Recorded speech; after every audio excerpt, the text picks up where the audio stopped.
I'm not the house of cards that falls down easily. I'm strong enough to handle what you throw at me. Welcome to Mental Health News Radio. I'm your host, Kristin Walker. Just what are we going to discuss? The intimacy that is mental health. Let's continue to make it as comfortable as discussing brain health or heart health. This show has been on the air for several years, and we have amazing co-hosts. And then we created a network of podcasters on mentalhealthnewsradionetwork.com, a place where every possible facet of mental well-being can be talked about openly. My show, after several hundred interviews, the format is this: intimate, deep, funny, touching, sometimes uncomfortable, but always vulnerable conversations with interesting people. The goal is to have you, our listening family, many of you who have become my good friends, feel as though you are listening in on private conversations. Thank you for tuning in and becoming part of this amazing journey with me, and now with our network of podcasters. Just knowing this podcast might be helping any of you realize you are not alone on this journey called being a human being makes doing this podcast worth every second. After all, we promised we'd be cordial.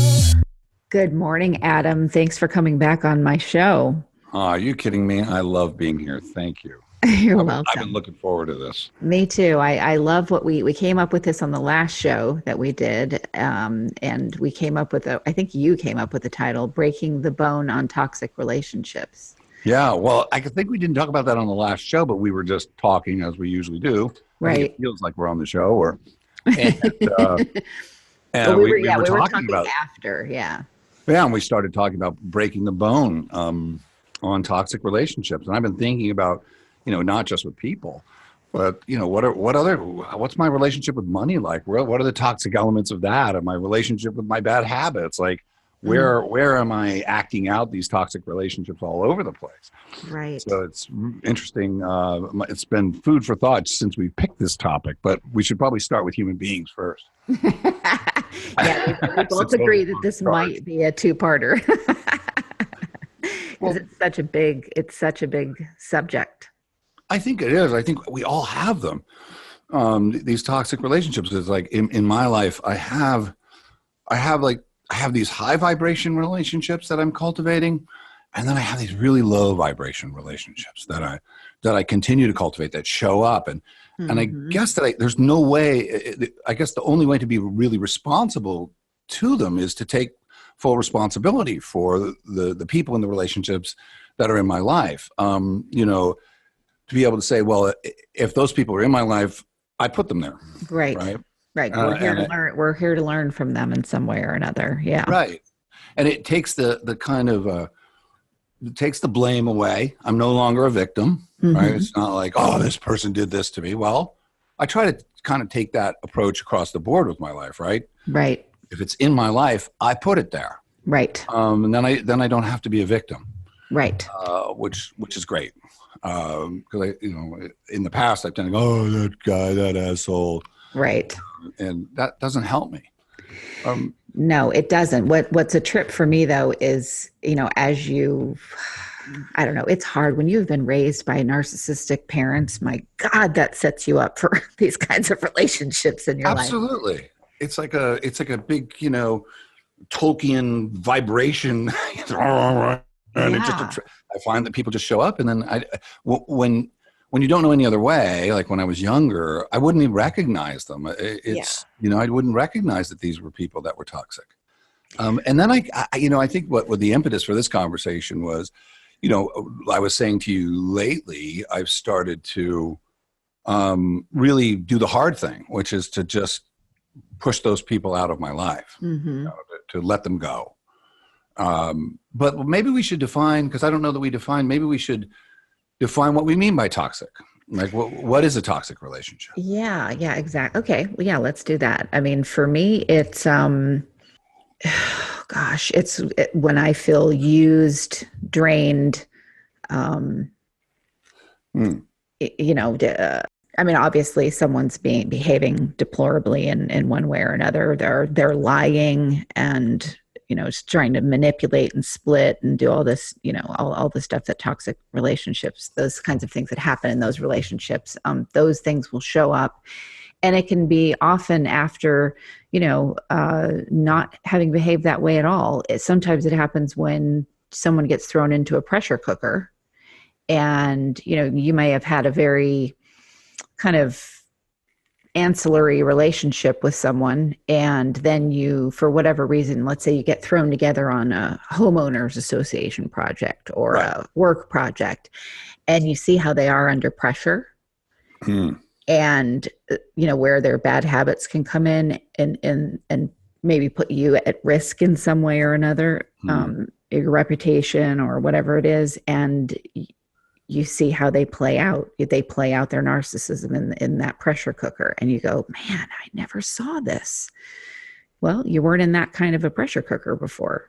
Right. You don't see that aspect. So I while you were defining it, I looked up the word toxic. This is, and it's, what you would expect: poisonous, venomous, virulent, noxious, dangerous, destructive, harmful, unsafe, malignant.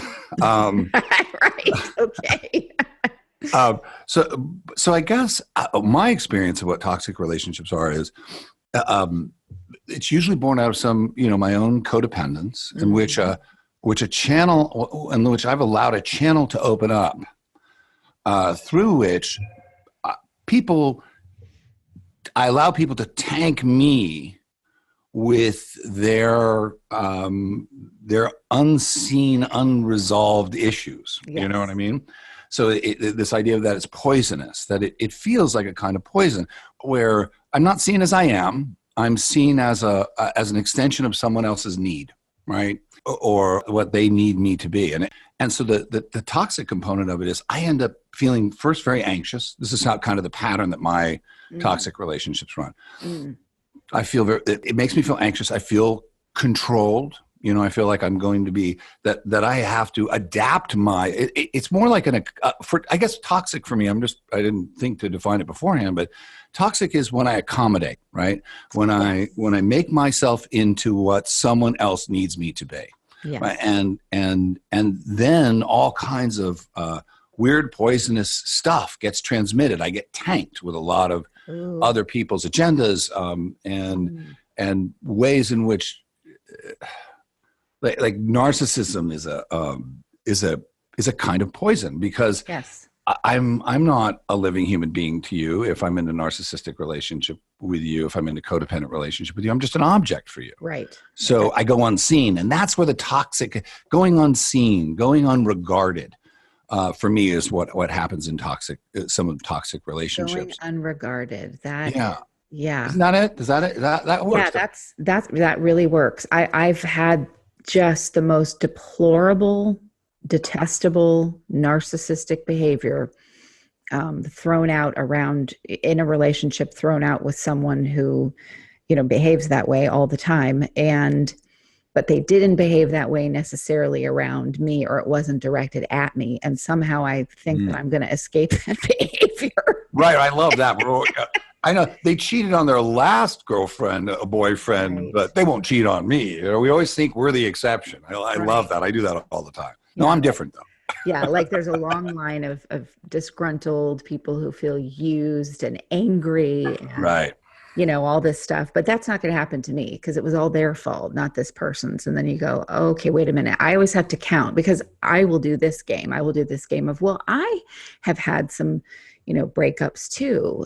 I start making excuses, and then I sit back and go, wait a minute. I have how many successful business relationships in comparison to this other person who has had no successes? Like what am I comparing myself to here? And I'm defending myself. Yeah, that's the thing too. When you are in some kind of debt because of this person, you've taken your eye off your life. You've done all these things, and then they come around and go, you're the one that's bad, because you finally said stop with your crazy making behavior. then you're the one who's bad. And I'm like, wow. That's interesting. Bad. Ultimately, a toxic relationship it does reinforce. We talked a little bit about this on our last conversation. It reinforces badness. You used an interesting word. You said debt. So the second definition that I'm looking at, it relates to money, denoting or relating to debt, which has a high risk of default. Right. There's an indebtedness that comes in toxic relationships. Yes. Feeling of obligation, like I'm always coming up short. I haven't done enough, and I need to do more. I think that's very common. So this idea of debt, I thought that you mentioned that. I thought I would mention that. So this is kind of this breaking the bone idea. This is where it came from. Actually, my daughter and I have a long-standing disagreement about this. So I can give great advice. I don't always take it, but I give amazing advice. And my daughter, she was about 13, no, maybe, I guess about 12, 13. And we have some friends of ours who are like family. The reason we moved to Oregon, I mean, I've known the father in this family since I was 10 years old. He was my brother's best friend in junior high school, and we've remained family. And so they had a daughter. They were born 3 weeks apart. And they grew up together. We live a mile from each other. They grew up together, and it was love, right? And we were just all so thrilled. Isn't it great that our daughters know each other and love each other? This is just wonderful. But Olivia's tends to be kind of Olivia's my daughter. She's very open-hearted, very trusting, extremely vulnerable person. And the other girl, not so much. She is very always stubborn and controlling and demanding, and was one of those people who was like a stubborn 30-year-old at 8, just really tough. And so what happened was that the relationship started to my daughter was madly in love with her, right? I mean, and she was an only child, so it was reinforced, like, this is my sister. And the other girl started to really pull away and stopped returning her texts. And when she would see her, she would just be, ignore her, or, she would come over to the house and she would pretend like she wasn't interested. And it was but just, she came over to the house still, though. Yeah, just came over to our house. Like if she would come over with their family to drop something off, and Olivia would be like, "Hi." And the other girl would be like, "Yeah, hi." And it was tearing Olivia up, Yeah. And this was going on, and then she would say, so I would encourage Olivia, "Hey, tell her how you're feeling," and try to express this to her. And she tried, and there was absolutely no response and no interest in processing anything. So we gave our daughter a lot of feeling skills, not a lot of that going on the other side, right? Right. So finally, she was just torn to shreds about it. I mean, sobbing in her room. And this is when I first thought about breaking the bone on the relationship. I said, I think you tried everything that you can do to try to communicate with her. I think you need to break the bone on this relationship. Oh, okay. And it was one of these things where it was affecting her at school. I mean, I said, I think you need to end this relationship. I think, and it's painful. But I think you need to break the bone. And one of the this is again the contour of a toxic relationship was Olivia felt like there was a lot of competition. So Olivia was not a cheerleader type, but she was tried out for cheerleading, and she was doing all these things that her other friend was doing, and that was kind of the mandate of the relationship. You will be like me, or I will reject you. Right? You'll do the things that I do. Good little codependents step right up to make narcissists happy, don't we? Yeah, we really do. It's a really deny ourselves and make ourselves small so that they feel big. Yeah. Exactly. And it's always kind of it's a dictatorial kind of relationship. And Olivia had and what I was saying was, you have to get your power back. She has all of your power. You've given all of your power away. You trusted her. And now you have no power in the relationship. You have to take it back, and you have to break the bone on it. And so Olivia, and that was the last I had said. So she went and found a picture of them, and she tore it up. She tore it in half, and then put it on her bed and took a photo of it on her phone and sent it to her saying, "You've hurt me. This is how I feel about our relationship. You've hurt me. We can't be friends anymore." And before I get to the punchline, so after that, Olivia ended up coming into her own. She stopped doing the cheerleading and the makeup and the hair straightening and all these things. And she started to come into her own, and she started singing, and she started performing, and she started really blossoming. Right? Good for her. So that's like, it was a really good case study for what the toxic relationship, the codependent relationship, keeps us limited. It keeps us from being authentically ourselves. Yes. And now they're not friends anymore. And it's, 15, 16 years later. And Olivia says to me, that was bad advice. She says, that was wrong. That was the wrong thing to do. And I stand by it and will go to my grave saying, no, you did exactly the right thing, because in the breaking of the bone, and it's painful and it makes a snap, it hurts. Right. But in the breaking of the bone, when the certainty that one gains when says, okay, I'm willing to break this. I'm not going to accommodate this at all anymore. It's a radical breaking. So when the bone broke, her own power, her own authenticity began to flow into her. And that was when I first recognized, wow, I should probably start taking some of my own advice. Right. When I watched what happened. And so I've been doing that lately, and it creates a lot of anxiety in the moment. It does. Oh my God, it does. Yeah. The anxiety will kill you. I mean, I know that you lived through it, because I've lived through these enough now. And that that things are going to be better, and that historically you always come out better in the end. I mean, every single time I've been involved with someone who is like that, I end up I said this to my therapist the other day, I always come out on top here. I always have learned something. I learn a new skill, or some other thing happens. And then the relief of that relationship anymore is another awakening for me, and another thing that sets me free to fly even more. Right. Which is kind of what you said, with Olivia. And, but when I look back, not that I care, because I when I'm done, I'm done. But I have looked back to times at some of the people that I was involved in that were very narcissistic and really trying to just do what they do with anybody, really bleed your soul out, because that's what they do. And none of them ever did these grandiose things that they came up with. None of them. They're still doing whatever. And yet I've set up a network and created this thing and doing this and doing this. And I don't do that to go, ha, ha, ha. It's not like that. It's more like, well, that's interesting. I've learned something and grow. But I think that's a measure of how even a codependent person, and someone maybe who isn't codependent, but because we're all subject to running into these kind of people. But I think it's a measure of how people that are able to grow and evolve, we will go on and do better things in our lives and stuff, because we are capable of evolving. And those kind of people aren't. So they stay stuck in that same time loop, and they talk about the same things. I have someone that all they can talk about is stuff that they did 3 years ago that somebody else handed to them on a platter, and they can't stop talking about it. And no matter how many people say, maybe you should move on from that and try something else, and they just can't stop. They just won't stop talking about it. Yeah. I had an interesting recently. I had worked on a campaign with someone who was called the Mad as Hell Doctors, and we did it together, and I kind of handled the creative end of it, and he was a campaign manager, and he handled the campaign end of it. It was very successful.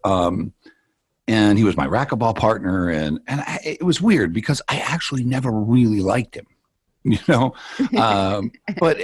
there was this, I wanted to play racquetball, and he was a racquetball partner, and we had politics in common. We had a lot in common, but I actually never really liked him. And my wife, Nancy, was always like, I'm wondering about that. You often come away feeling badly about yourself, Right. So, but I stayed in it for years. And then I was emceeing an event about single pair, which is what the Mad as Hell Doctors Tour was all about here in Oregon. And I got hired to MC this event.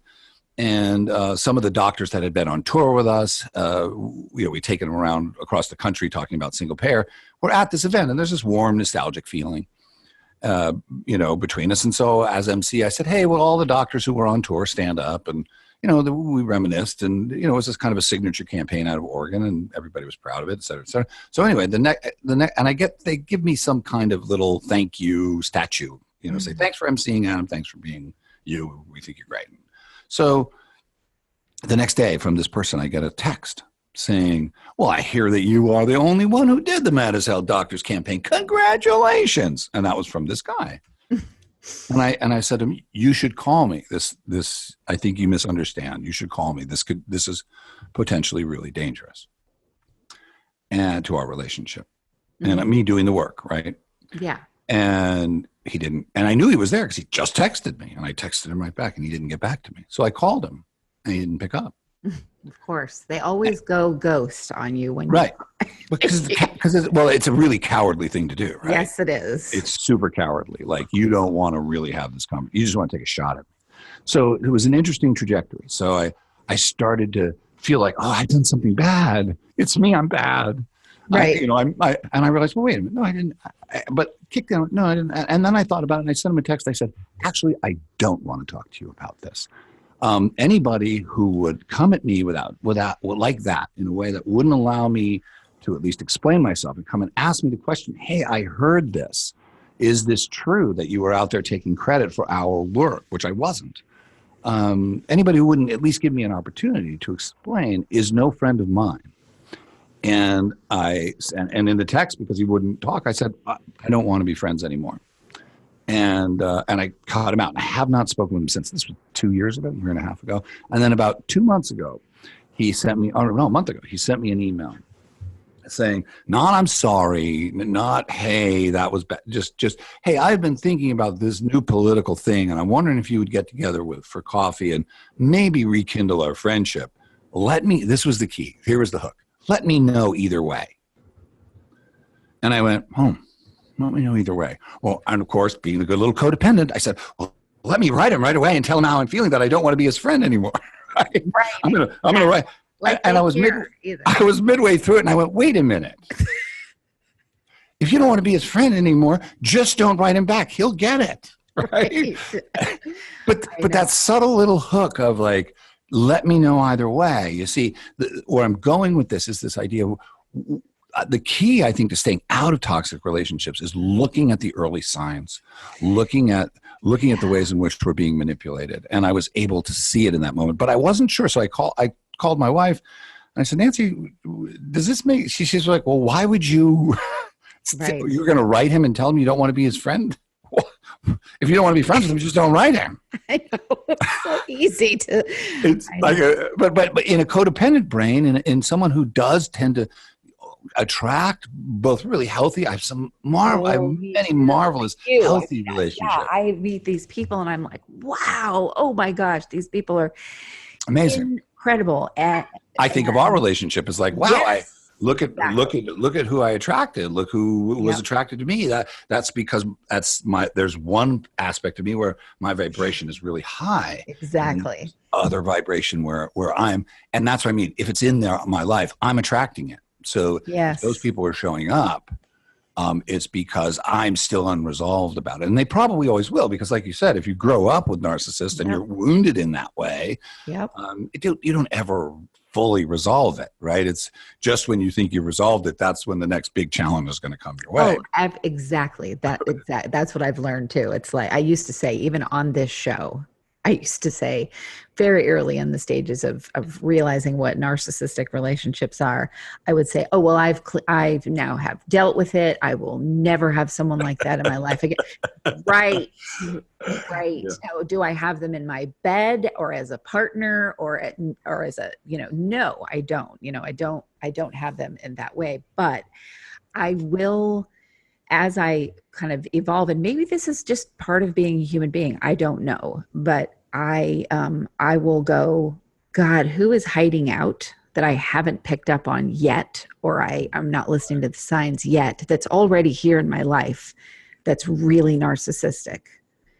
And I'm like, God, I hate that. I'm not afraid of it anymore, but I do look at it like, because they're always painful endings. They're painful endings for us. Right. That's a really good point. Like, don't even get involved when I see it Now it's, well, this is only going to end badly, right? If I choose to accommodate, right? Accommodations are always toxic. So when I say accommodate, I mean I put my own needs aside, and your needs of the other have primacy, right? That's what narcissists say. I'm the most important one. Yes. And then they have systems that you need to accommodate in order to maintain it. A good example is I keep talking about the same thing over and over again, the same achievement. I need you to bolster me in this way. And there's never enough. There's never enough that you can throw into that system. The point of the system is it's a circulatory system. You keep putting it in, and I'll keep taking it. Right. And that's the agreement. That's the agreement. But to see it, and I still don't do it, but to see it early and then have there be just an absolute flat refusal to participate in that relationship. Like that would be a great resolution for me. I often recognize too late. But sometimes we do. That's what's funny. I always think it's like special medicine designed just for you, because I can run into someone who's completely narcissistic, and whatever way they put out their narcissistic juju it's not a wound that I have. So I can easily go, ugh, right, I'm out. And then other ones get their hooks in because there's some, what my friend Christine Louis Cannonville calls co-narcissism there. I love that. Talk more about that. That's super interesting. Yeah. She wrote a book called Shame Begets Shame. And she and this other woman, Andrea Schneider, who's my very, very good friend. She's a podcaster on the network as well. And a friend of ours, Michelle Mallon, we all write to each other, and Christine, we all write to each other. And when she first said, I'm writing this second book of mine on narcissism, but it's going to be about co-narcissism, kind of all of us were like, what do you mean? Yeah. We're not the narcissists. We're not the bad ones, and got very defensive. And then as I read it and I got into it and I started noticing patterns, I was like, oh, I understand what that means. I understand what it means now, because they are peeking. They know how to dig up our wounds, which narcissism is a reaction to wounds. I mean, it just is. Absolutely. And so they smell a little familiar, and it could be because they smell familiar because it's your parents, and that's an unresolved issue with your parents, or it could be that it's your own narcissism. Doesn't mean that you're a narcissist and you have personality disorder, but we all have it to some degree. Right, because I think it's a natural defense against pain. Yes, absolutely. Oh God, a natural defense. That's a meme right there. Narcissism is a natural defense against pain. That's absolutely true. So I started looking at that differently. Like, okay, got it. This is how I participate in these relationships. They're reminding me of earlier relationships that still have some issues to work around, or they're tickling my own narcissism that I need to look at in myself. We haven't talked about it, but you just used the word that I think that I'm surprised I left out of it, because I struggle with it. I think, the toxic substance that gets transmitted in narcissistic relationships when I play the role of the codependent, or even when I have been in the past in the role of the narcissist when I was younger, certainly. Mm-hmm. Yeah, age-appropriate narcissism. It's shame. It's a defense not just against pain. It's a defense against shame. Right. And it creates feelings of shame, and I think it engenders, it kicks up my own shame, and I think it's my own unresolved shame that continues to attract those toxic and create. And they come in as a gift. Actually, they're there as a gift to help you work through that. It's and I guess the refusal. Like a gift. Yeah, the refusal to participate in it. Like letting certain relationships go. I won't tell yet another story. I love to tell stories, but I recently was with a friend and someone I thought was a friend, and my wife Nancy's. There's this part of me that she calls it the 7-Eleven Adam. Like when I was a kid, I used to I did a lot of drugs, and I'd hang out at 7-Eleven, and I always kind of hung out there's a seedy side of me, right? This dark kind of side that I've always had, right? And that was, a function of neglect, right? I mean, yes. Nobody was paying attention, so I was hanging out doing drugs and hanging out at 7-Eleven. And I still go to 7-Eleven. I get coffee there, and she's like, "What? Well, you love 7-Eleven?" I loved 7-Eleven. So, anyway, he was kind of a 7-Eleven buddy, And Nancy was always like, I don't know what he brings to your life, you know? And then I went over and not only was he kind of just shaming me all night about every choice that I had made, from my car to, you know, some idea that I had or whatever it was, he was hostile. I think he wanted more of me than I was giving to him at this point in my life. Yeah. And he was angry. They need blood, and you weren't giving him enough. Yeah. And he was pissed. And I don't even think he was tracking it. And then finally there was a friend of mine, we have a friend in common, a friend of mine that he met that he didn't like. And he started to say some really awful things about him. And I drove home with a really awful feeling, right? And then I said, oh, I know why I feel awful. I let him, not only was this just a bad night, he said some terrible things about someone I love. Right. And I didn't stop him. And so the next morning I got on the phone and I said, you know, you can't ever talk that way about that person again, because I love him and he's a friend of mine for 15 years. And I would be a lousy friend to him, and if he talked that way about you, I'd be a lousy friend to you if I didn't say something. So you can't ever. And he was like, okay, I get it. I'm like, no, you don't get it. Like you think it's casual. That was out of bounds forever. And I have not spoken with him since. Yeah. And that was a way for me of breaking the bone. In the past, I might have, because I felt obligated to him, I might not have said what I said. And so I think health, breaking the bone is about claiming one's power from the toxic relationship. I didn't know that's what I was doing, but as soon as I stood up and said, you can't do that, I was out. I was out the door. I had my power back. Why would I go back in? I've done that too. And the only thing I can carry with me, and I'm working on it, it's much less than it used to be, is when I finally have had enough, and I say, this is enough. And inevitably, because these people don't like to hear, no, you can't tell. I mean, they're created. I mean, it's a family system of not, you know, of letting these people, you know, cleaning up after their messes constantly, not making them stand up and have to clean up their own messes. I mean, you know, these people are created, you know, I don't know if they're a sociopath, maybe they're born, but what I find interesting is I will feel really guilty for finally doing the final no, because you can say no a million ways, and a narcissist goes, oh, that's right. Let me now ram into you because you have a boundary. But then when I finally have had it and I'm just like, I'm done. And, you know, usually it's an email or it's a conversation because, you know, saying this is over. Then it's because they're so good at being the victim. They're victimized by your horribleness and how could you, and how, you know, blah blah blah, and you're like, wait a minute, how much money have I spent, how much have I supported you, how much have you ticked off all these other people that I brought into your life? You know, there's all these things that they clearly show, but they don't see any of that at all. They don't appreciate any of that because, like you had said earlier, you're just a commodity. Yeah, you're going to find another commodity. Yeah. And whatever they got out of you, I'm really good at, okay, I've done a lot for you, maybe even in business. And now I'm out. I'm done. And I'm taking my resources with me. Good luck. You know, good, not in a bad way, just like I'm done. I've put my attention there and now I'm gone. And you need to go find somebody else to get those types of resources from, because they come with me. And it's interesting how that happens and how you are then made out to be the bad guy in it, and how we will feel guilty about that because we run on the codependent side. I'm just thinking about some relationships right now, some business relationships in which I set it up, and doing some work and offering and doing some work for people and offering it for free.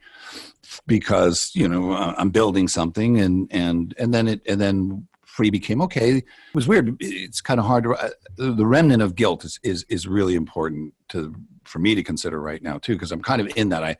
So I offered some work to people for free and as a way to help build my resume in terms of what this new adventure that I'm doing. And at a certain point, it became too much. It wasn't working for me. I had kind of gotten out of it what I needed, which was that component of it. And so I went to them and said, look, I really just need you to cover my hard costs. I can't go out of pocket. Right. And they got really, what? Right. You know, like, how dare you? Right. And I realized, and then I started to feel guilty, like, well, you know, we were using each other. You know, I was using you to help build my resume. I think that was clear. I made that clear. It wasn't like I didn't. But as I start to withdraw, I mean, I'm right in a place with one particular client where I've been doing lots of good work for them. And I asked them just to cover the hard costs now that this is the next stage of the relationship. You need to, if you like this, you need to cover my hard costs at the very least. And there's been absolutely no response. And the expectation is, okay, so now we're going to do the work this week. And I'm confronted with this feeling of, you know, do I need to break the bone on this and say, well, no, you know, I'm not going to do this because I have already set out the new conditions and you haven't responded. But I guess where I'm going with it was you were saying, I feel kind of guilty. Right. You know, and I think that's the nature of the codependent thing. I've been in relationships where I've given a lot to people for free or to, right. And they still end up feeling cheated. Right. I know. And they still feel, and I have to own that and say, well, that's got to be a function of me coming in and overpromising, you know, and me coming in and saying, I'll do all these wonderful things. And then getting midway through it and saying to myself, well, this doesn't feel good anymore. And then going and trying to change the initial conditions of the relationship, which never works. Right. You know, like when you do, when physicists do a math equation or, you know, they're solving for a problem, they have to set out the initial conditions. And then they can't midway through say, oh, this equation isn't working. I'm going to go back and change the initial conditions. Right. They have to scrap the equation and set up new initial conditions. Right. Yep. And I think that's what I'm trying to do in my life is get ahead of it. What are like, I just did it by giving away free. That wasn't. Better to have no clients that aren't paying than 3 clients that aren't paying.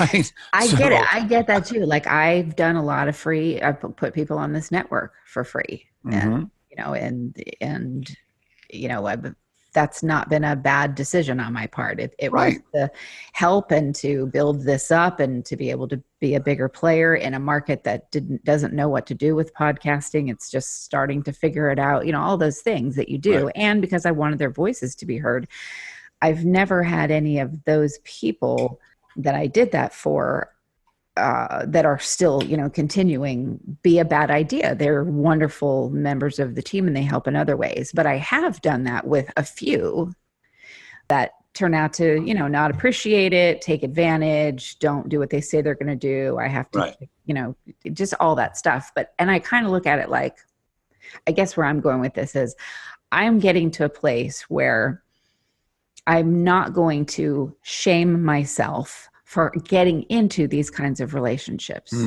because they come with gifts just like anything else. Every single person has relationships that go bad, go south, whether they're new or old ones. I mean, everybody has that. This is normal. This is completely normal.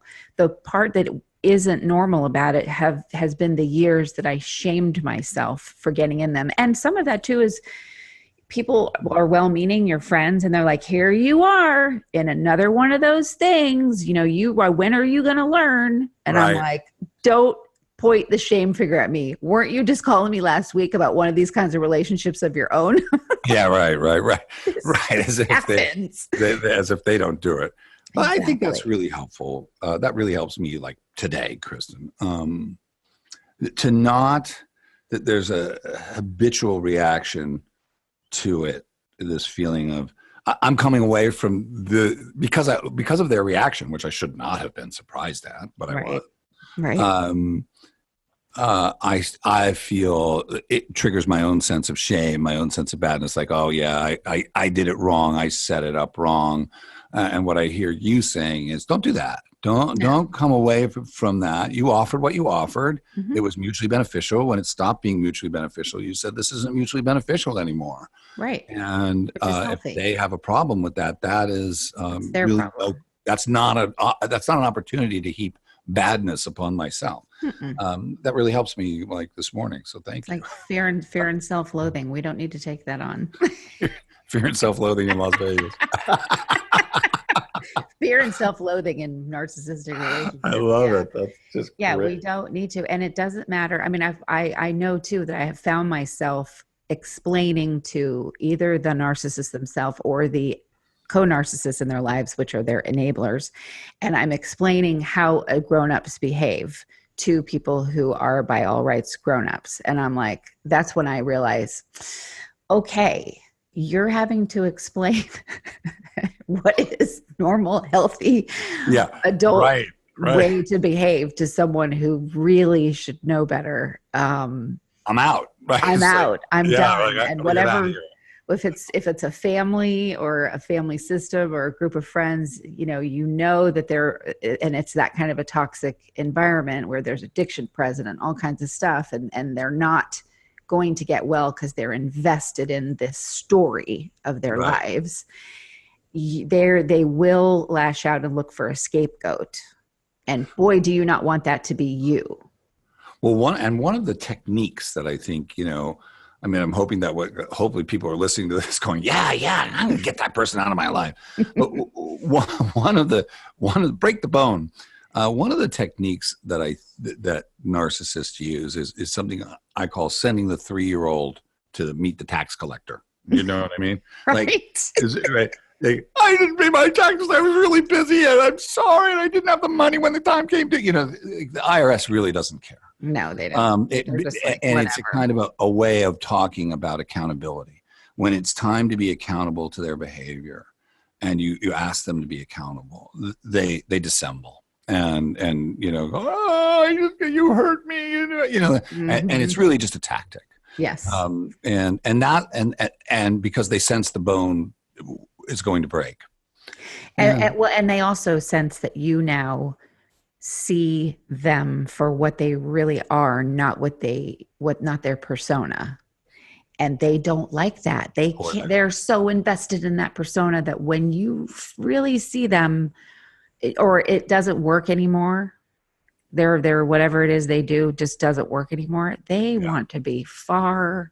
They act like you have a disease at that point, and that could be painful. But the reality is you do have a disease. It's called truth glasses, and they don't want anything to do with it.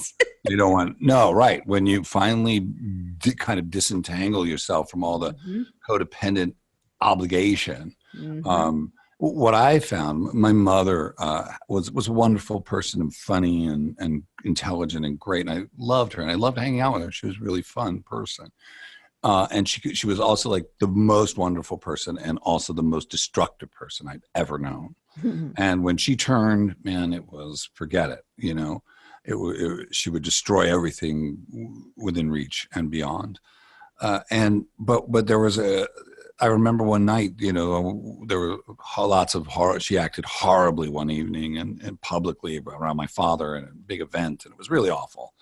And I kind of really challenged her all the way down to the core. And when I got there, I looked and I thought, wow, there's nobody here.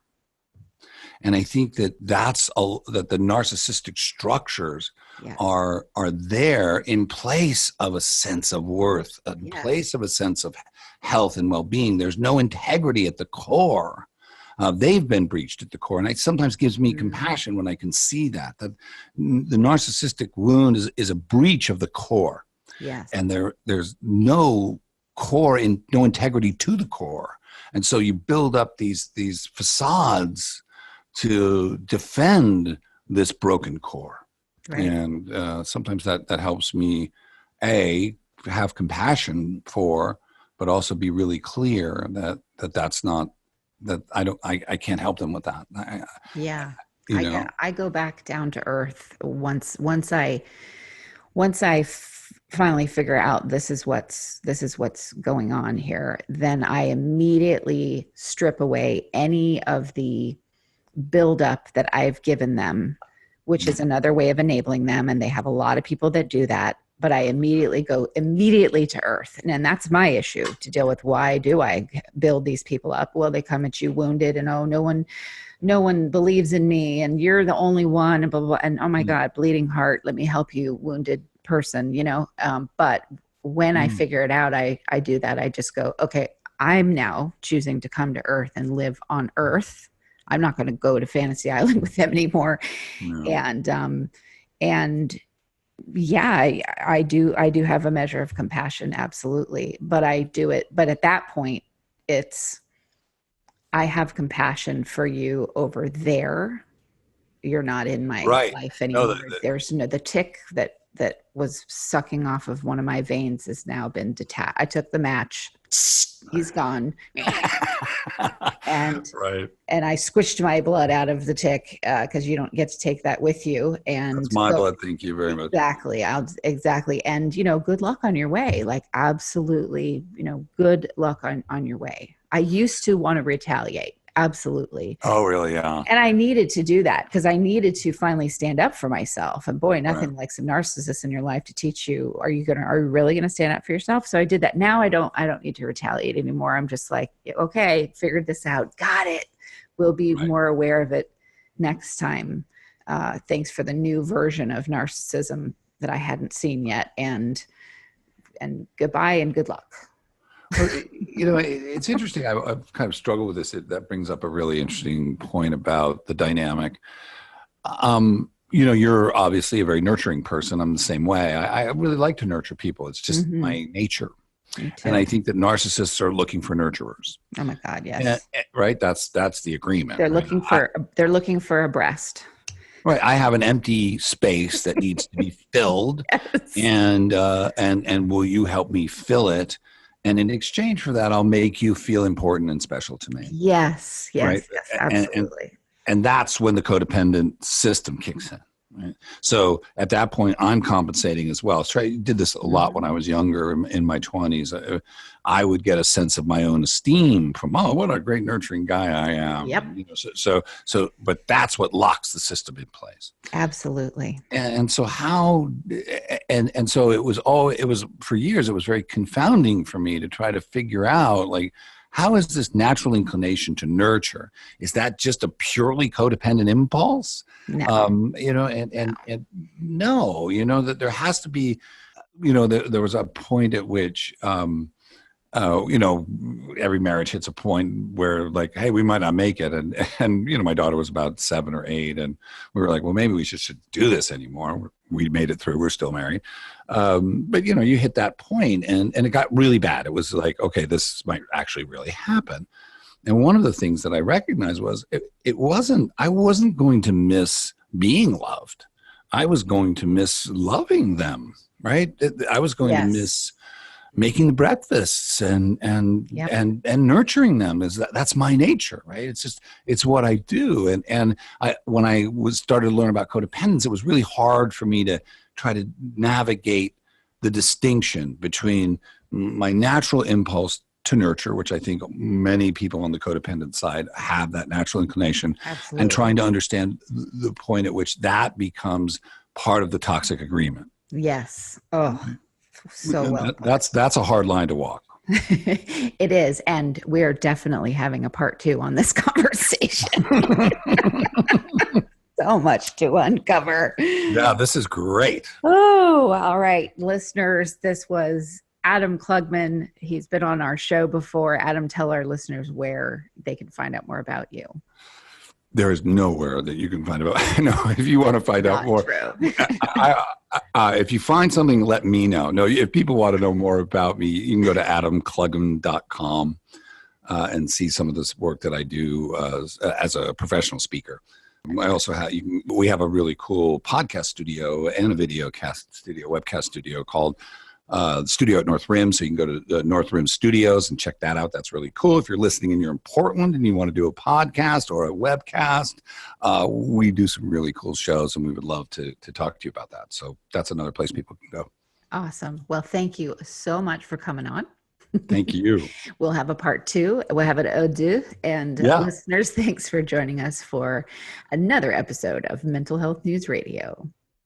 I know, no one likes commercials, but seriously, folks, without the help from these organizations, we could not stay on the air. Please give a shout out to zencharts.com. If you're a mental health or addiction treatment center, you'll want to use their EHR. It's gorgeous, and they're just good people. And also MyGenetics, MyGenetx.com, because knowing your genetic code empowers your mental health treatment. And lastly, copenotes.com. We love getting positive messages right to our phones every day from Johnny Crowder. He's the lead singer of Prison, a heavy metal band sharing their music about suicide prevention, addiction recovery, and mental health. See, that was painless. Support them as they support us. Back to the show. Sometimes I'm passive aggressive, but never without good intentions. I heat up and act on my emotions. Thanks so much for listening to Mental Health News Radio. Our podcast can be found on iTunes, Stitcher, and hundreds of other podcast apps, or you can visit our website at mentalhealthnewsradio.com. If you have a question or would like to be a guest, become a podcaster on our network, or join the amazing organizations that help keep us on the air, please email us at info@mhnrnetwork.com. Get ready for that special goodbye from our resident therapy dog, Miles, and a special thanks to Emily Sohn for letting us use her incredible song, Cordial, for our podcast music. Listen to the full song on SoundCloud at emily.sonne. Don't be surprised when I don't hate on you. After all, we promised we'd be cordial. Sometimes in you I can fight it, but I'm opposing. Good boy.